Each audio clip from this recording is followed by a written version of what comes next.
Let me show you how to transform your makeup using the brand new Juvia'S Bronzed Cream Bronzer.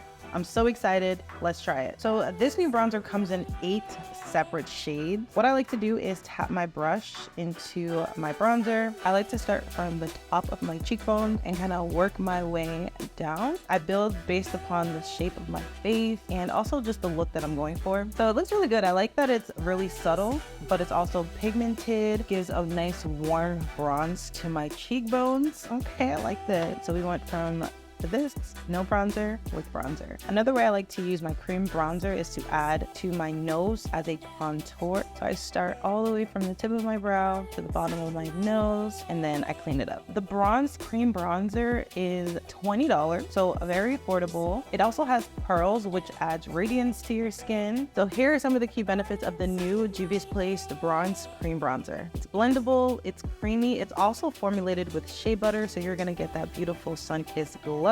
Let me know what you think about the new cream bronzer. Are you going to try it? I think you should.